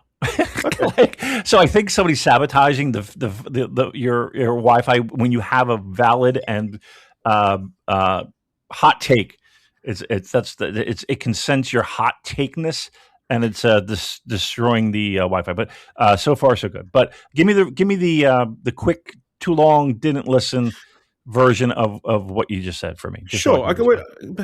Big picture, I'm in agreement with you. I think if you compare G1 Night 1 Aaron Wolf with G1 Night 18 Aaron Wolf, the difference is going to be vast. Mm-hmm. But this match itself, like I'm not even grading it on the Wolf curve. I thought this was just a really bloody good match in its own right. I thought the pace, the ambition, the creativity, the intensity of it, I've got no doubts left about Aaron Wolf. I'm not worried at all. He's going to be sick. And it only took until night 5, right? This is it, and his second G1 match. And I'm like, right. Oh, okay, he gets it. He's good already. He's already good. Maybe it was the fact that he had a bit more time to plan this one on account of not having the match with Shota in night 3. But I feel like I don't even need to bother with the micro analysis and the caveats about him being a rookie. He's just good now. He's just good at professional wrestling already. So there's that. Very, very happy and excited by Aaron Wolf like you. But also, I do want to throw some flowers at Gabe Kidd because I know I might be in the minority here, but I think he really has been fantastic so far in this G1. I know the sort of shenanigans might be a bit heavy-handed for some people, and that's valid. But I think in terms of the key elements of it, the actual bell-to-bell stuff, I'm just appreciating what he's doing for the next generation. He made Aaron Wolf look great here. I think he's a very unselfish worker, and he clearly loves New Japan, despite what he says, because the amount of effort he's going out and the work he's putting in to help get those next guys over is tremendous. And almost to the point at which I'm wondering, does he have like a final redemption run in him before he leaves the company? I don't know. But I really think the work that he's doing as this kind of upper mid-card dickhead heel gatekeeper role to help work with those newer guys is really, really valuable. 1,000%. I'm glad that you went there with Gabe Kidd, because that was a point that I definitely was hoping would be hammered home.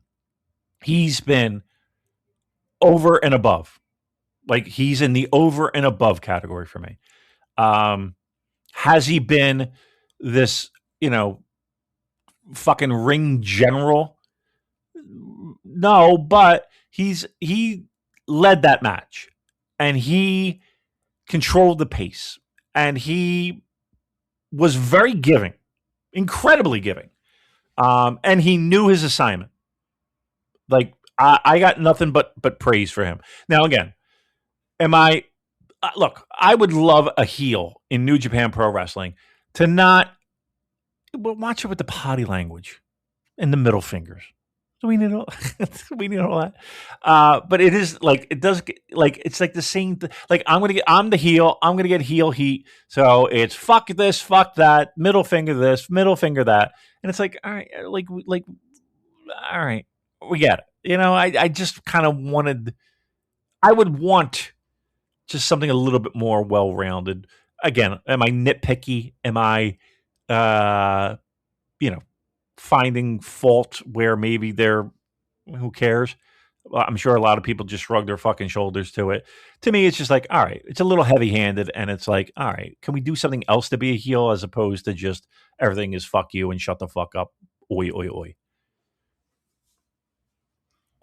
Yeah, I think that's valid. I mean, there's not a huge amount of nuance to it, but there is the argument to be made that he's playing it loud for the back rows because he wants it to be extremely visible and understandable for a Japanese crowd. So he just wants every single person in that arena, regardless of language barrier, to know I'm the dickhead and everyone should boo me and love the guy that's beating me up. So but yeah, I get it. Like, it's a bit much for perhaps a Western fan, but again, just consider how that might come across for a Japanese fan, where that might be a lot more effective and enjoyable for them. I don't know. Valid. Yeah. It's valid. Okay, then the next match was Henare defeating Oscar, 11 minutes 46 seconds with a Henare bomb. I thought this was another good Oscar monster match. It was not an ouchie my leg match, which again I appreciate. He's had two of those in a row. I thought his match with Gabe was really good. I think Gabe helped him look like a monster, and this started off really good. There was great intensity in the opening exchange. They were like charging at each other like a pair of bulls, but I felt it lost a lot of that steam in the middle of the match. I felt they lost the crowd, maybe a bit too slow. The pacing felt a bit off to me. I wanted this match to be bang, bang, bang, go, go, go. They did get back on track towards the end when they got back in the ring, and I enjoyed just that little story of like whose monster powers are going to be strongest. Like, they really laid into each other, like the blood on Henare's chest. They were going at it, hammer and tongs. Oscar, he's got a hell of a big boot on him. There was a great spot where he just absolutely flattened Henare with a big boot, to the point at which I was like, oh shit, did he actually catch him for real there? He's got a better big boot than Jake Lee's. As much as it pains me to say it. But the kind of test of strength spots. It reminded me of one of my favorite films, The Running Man, with Arnold Schwarzenegger, where he's fighting the guy with the chainsaw, Buzzsaw, and they're sort of grappling over the chainsaw, like the muscles bulging, like one of them's trying to push the chainsaw up to Buzzsaw's trying to push it towards Ben Richards' neck, and Ben Richards is trying to push it away and push it between his legs. And it kind of reminded me of that, just like the intensity of these two big monsters, like just like trying to jockey and just bust their muscles for just every little inch of getting busting out of the submission maneuvers or whatever it was they were trying to do at the time. But I'm also enjoying Henare, his hammerhead, that kind of jumping headbutt he does, is like the difference maker, because we all know as pro wrestling fans how powerful a Polynesian headbutt is. It just blasted Oscar's head off and led to the finish. So I quite like that little finishing sequence he's got there. He's a solid hand, and I mean that in the biggest compliment I can give. And he's in there taking care of a younger guy who, again, not necessarily that he needs to be handheld through a match, but this had Hinari fingerprints all over it. Oscar is like, he's blossoming right in front of our eyes. Again, my biggest gripe with Oscar is honestly his facial expressions. Sometimes they kind of feel hokey and goofy. That might just be a me thing. But, and again, I've said this on my daily Patreon G1 coverage. He is like I remember back when good old Jim Ross was doing some commentary work for New Japan, and he would always lean on, oh, what an athlete, and the athleticism, and he not really knowing who these people were or what, he was just going into the fucking shit blind, not doing really his homework, and that was his crutch, the athleticism and all that stuff.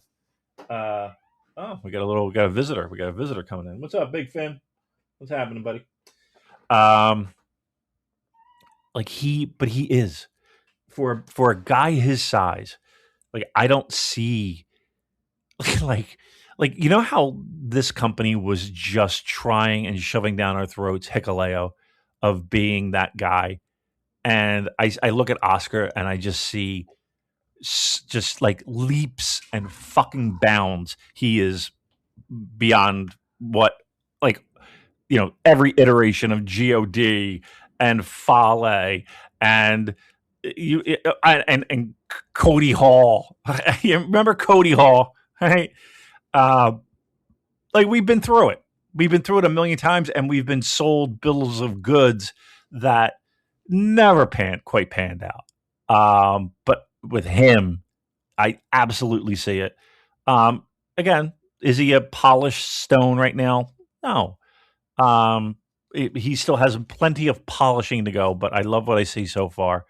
And I think Hinari was a really good teacher. Was this match the greatest match? No, probably wasn't. It was probably, I put it in my lower tier good. But again, it's the promise of, it's the idea of Oscar being, what he could be and what might happen with him. All right, come on, buddy, you gotta get down. Oh, my turn. Okay. Hey, I'm done. I'm trying to wrangle a cat and give my analysis. I heard little happy cat chirping noises in the background, and it made me smile. So, he's bless him. You got to get a third mic, Finn.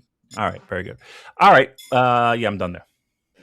Okay, and then we had Drilla Moloney defeating Yuya Uemura 17 minutes 48 seconds via Drilla Killer.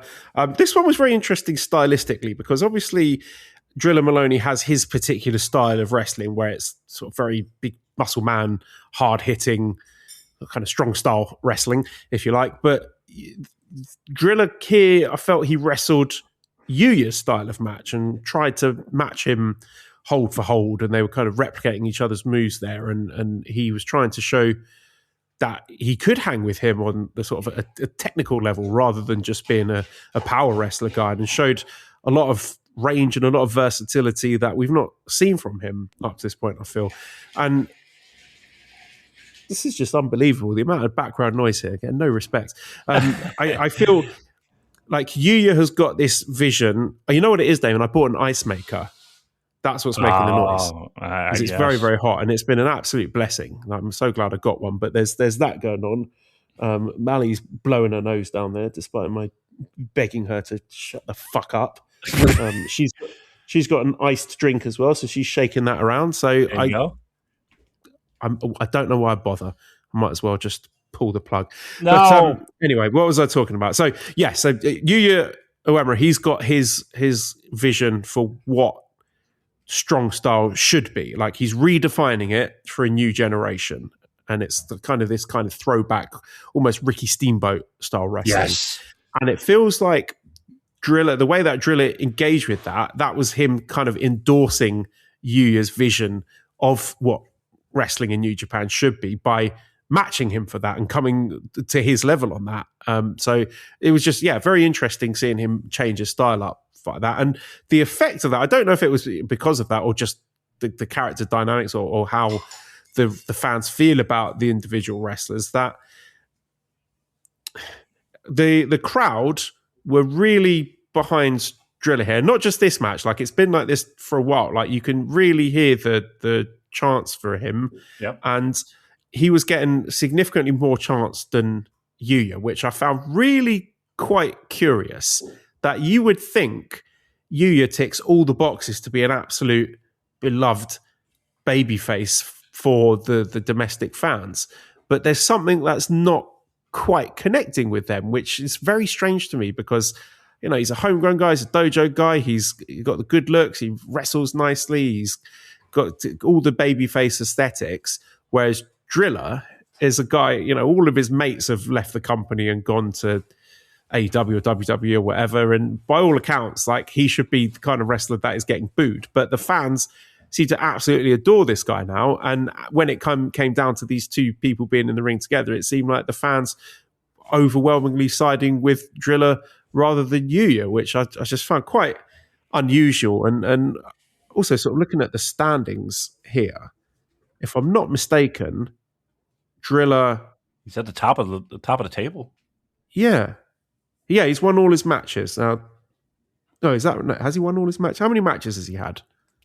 3. He beat Gabe. Yeah. He won here. Yeah. I think 2, right? Because he didn't have the first night. But he went back to back, right? Yes. That's going to annoy me now. Well, my point was... What was my point? I was wondering if he was getting a bit of a run. Like, is he just getting the kind of standard Shelton X Benjamin? Oh, he lost to Hinari. Okay, all right. Forget it. That invalidates my point then. But I was just wondering what you felt about that. Like, why has Drilla captured the hearts of the fans, but Yuya hasn't got there yet?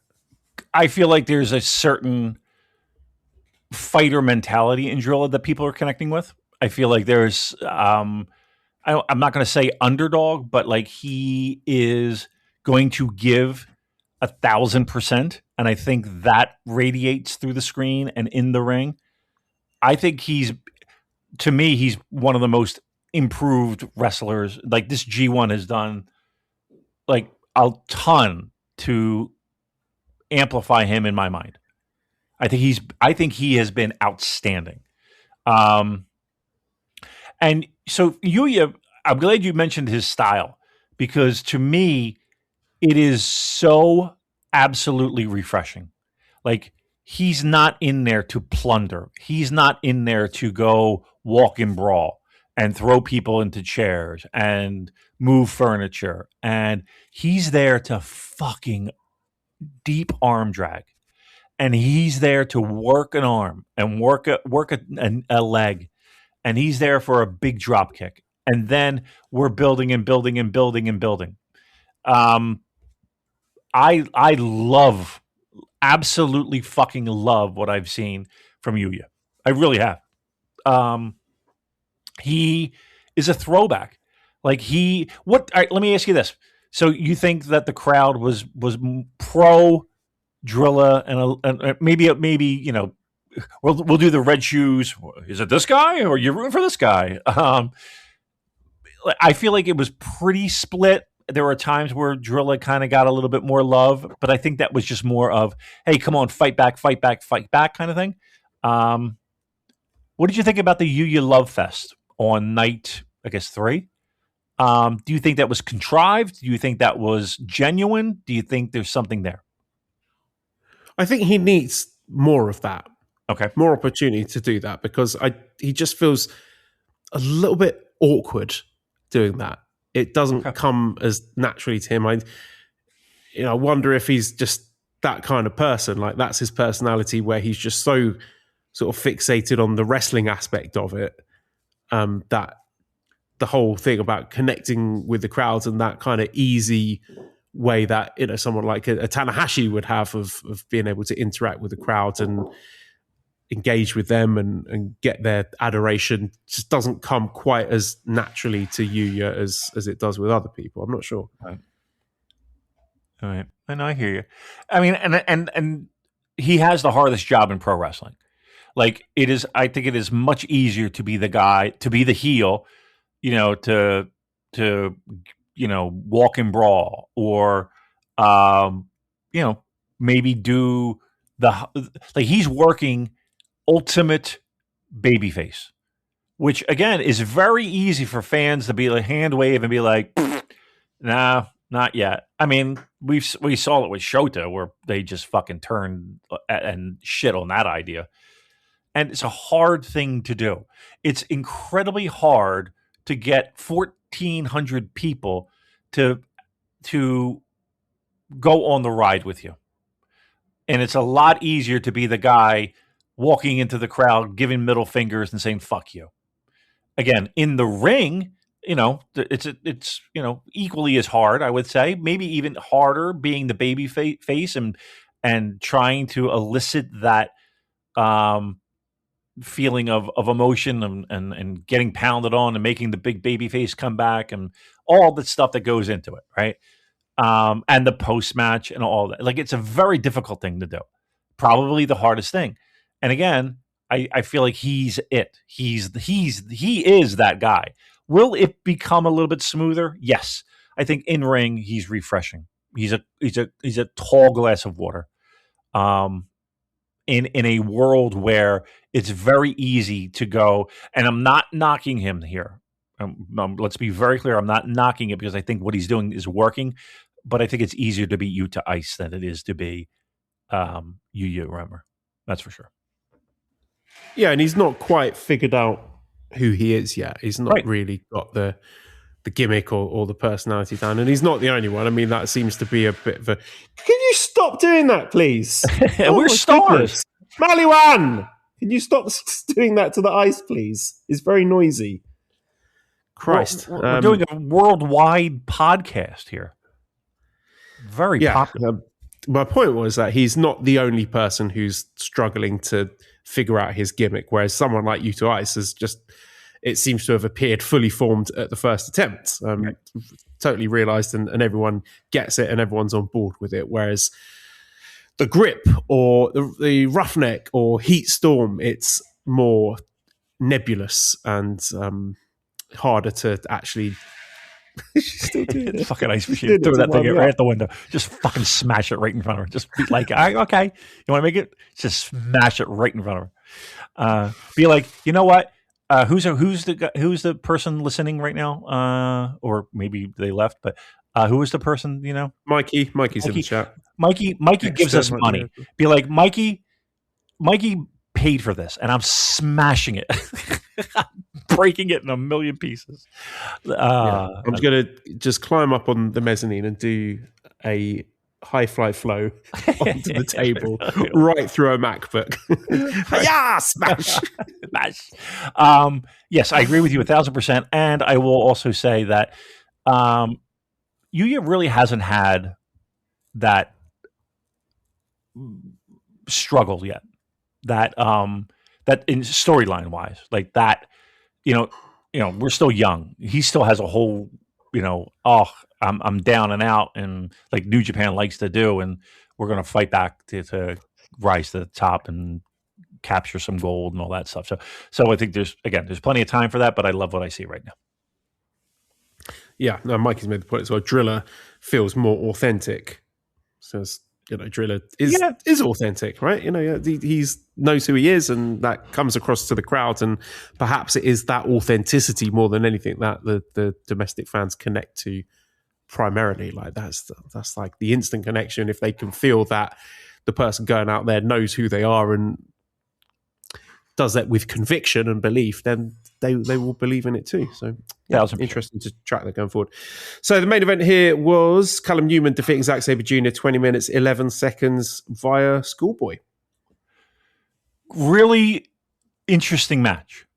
I actually really like the fact that they gave Callum the win in the manner in which they did.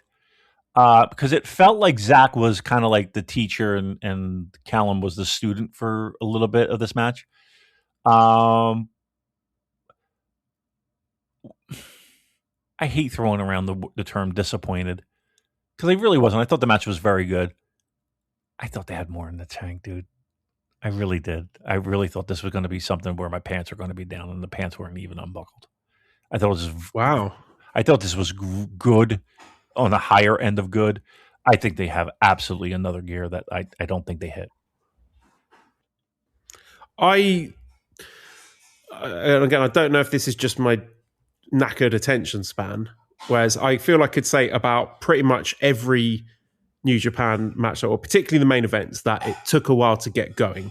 It is very, very rare that I have anything interesting or any effusive praise for the first 10 minutes of a New Japan Pro Wrestling main event. And I don't know if that's just a stylistic thing or my attention span or the quality of the match or whatever. But I will say I really loved the back end of this match. Like the last 10 minutes, I thought were very, very good indeed. I thought it was a really wonderful stylistic contrast. And in a character sense, I found it very interesting as well, because Newman is obviously presented as a heel with his mannerisms and his attitude and his language and all that.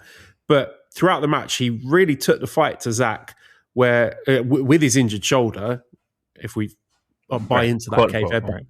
He was on the verge of not being able to make the tournament or whatever. But he took it to Zack, where other heels would have cheated or run away and slid out of the ring and used weapons or whatever. But Callum, he just grit his teeth and showed a level of fighting spirit that half the baby faces on this roster can't manage. And I think it speaks to one of the things that I really love about New Japan, which is that freedom to explore the space between face and heel. Like, it's not a black or white thing. A wrestler doesn't necessarily have to be wholly one or the other. And the shades of grey, that kind of moral complexity that, to me, makes for the most interesting characters in fiction, not just pro wrestling. So right.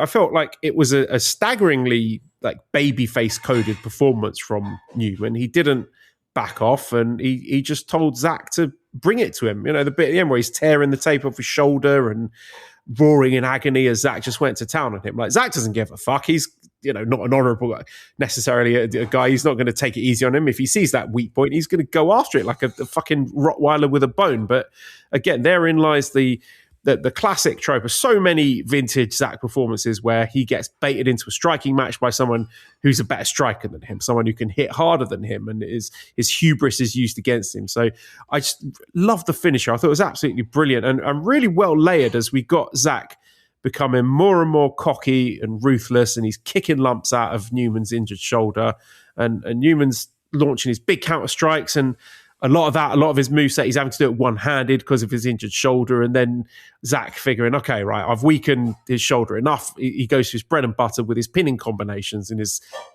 range of clutches that he's got. And Callum, somehow managing to escape those by the skin of his teeth. And at that point, it felt to me that Callum had completely won the crowd over, and they were like ride or die with him at that point. Like, they were very invested in it. So Zack forced to go back to the striking because the pinning combinations haven't worked. He goes back to Callum's shoulder, and it led to what I thought was a really wonderfully executed finish where Zack has got Callum lined up for the PK, the penalty kick. And to me, it was just a really lovely convergence of the match story and Zack's cockiness and the complexity of the Callum character, as he's shown not only the guts to survive that long, but the ingenuity to bait Zack in for the penalty kick, the technical execution and the precision timing to lock in that schoolboy, and that little bit of cunning at the end to bend the rules and grab the tights when the ref's not looking.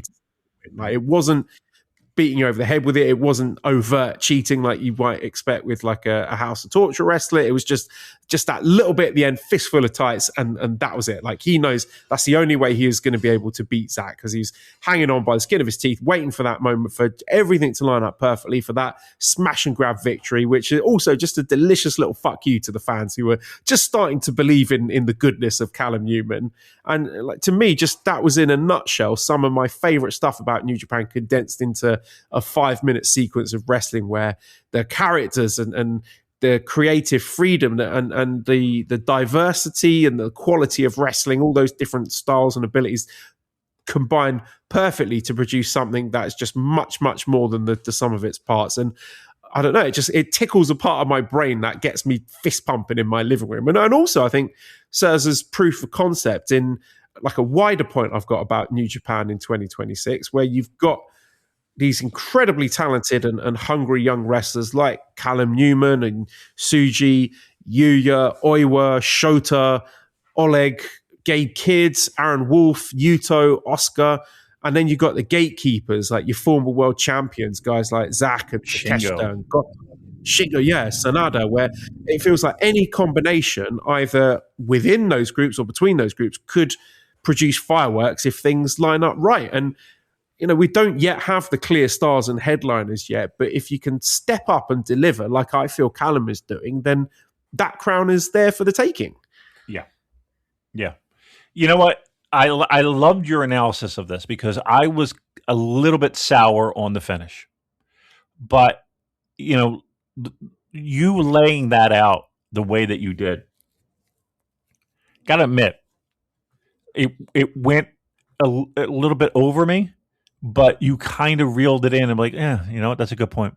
Yeah, you know what? That was it. And it was Callum like surviving for a decent stretch of this tail end of the match. And him just being one, like, cunning. Like, Zack is technically proficient and brutal and sadistic and, all the things that we love about Zack. And a proper dickhead to boot. But is he cunning? Is he cunning like Callum is? And it was just it was the spider luring him in and then wrapping him up.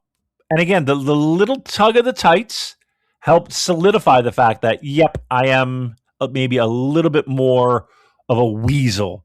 And in the end, you could take your fucking, you're locking me up in a pretzel, because I'll survive that, even with a shattered arm, just for my opening and my spot to be able to pull one over on you.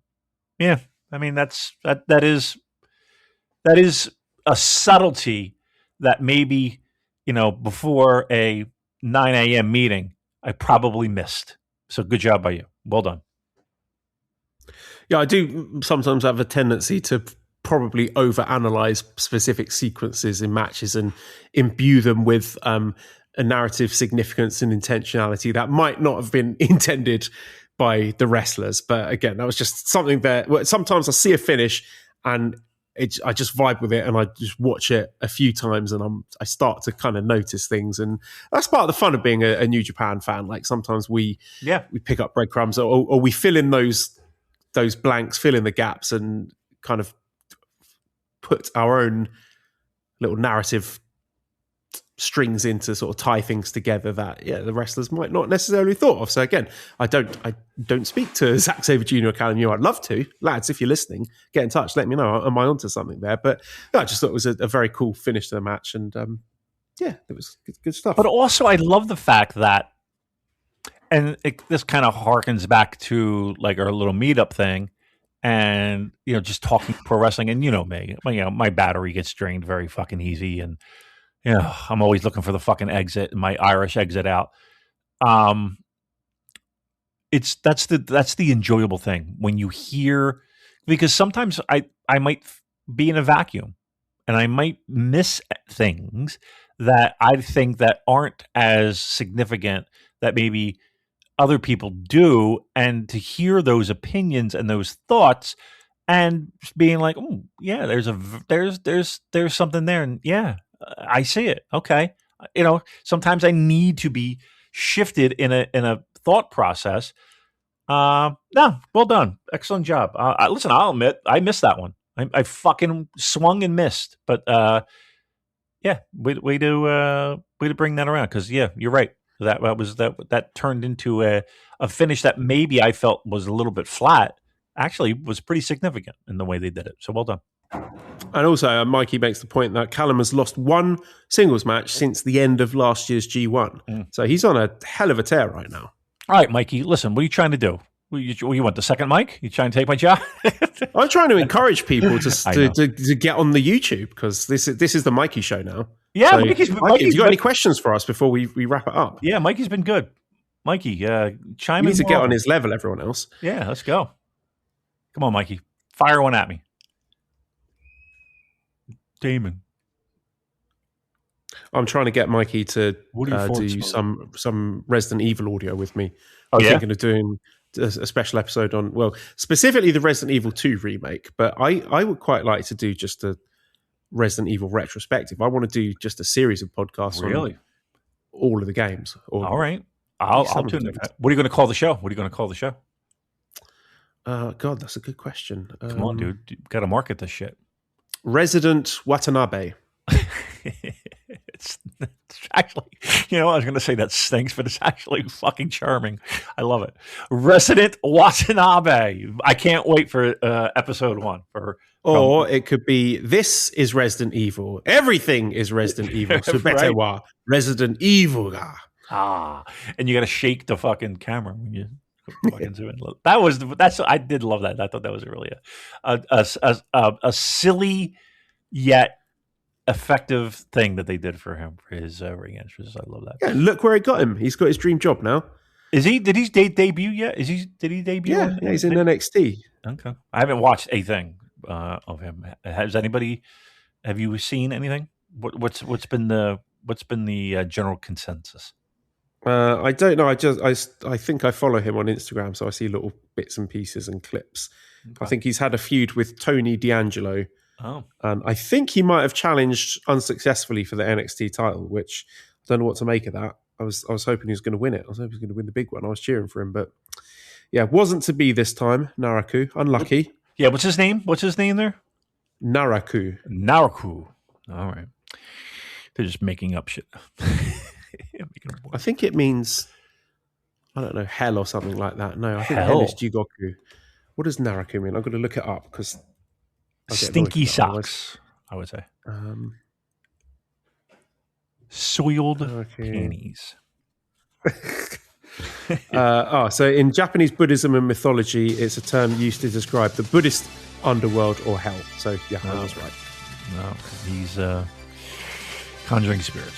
All right, very good. How we doing? We good? Yeah, we're good. All right, later.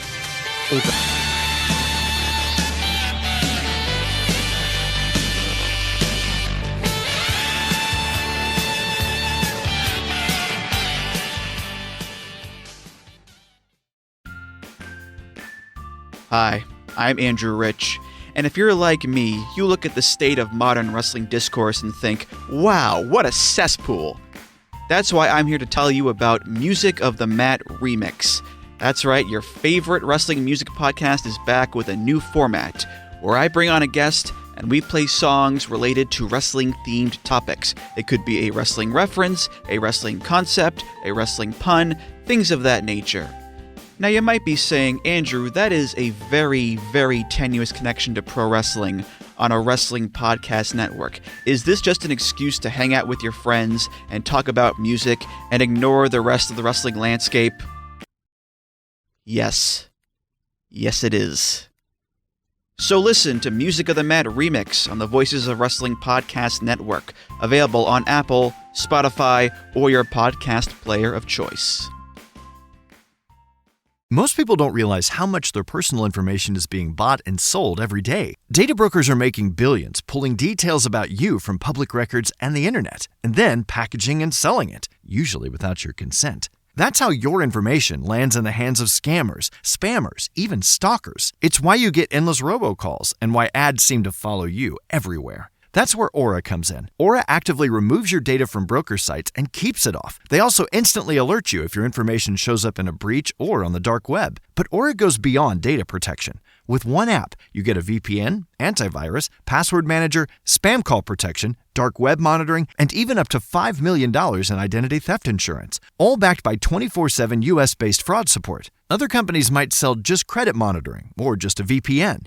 Aura gives you all of it, together, at the same price competitors charge for just one service. Start your free trial today at aura.com/remove. Protect yourself now at aura.com/remove.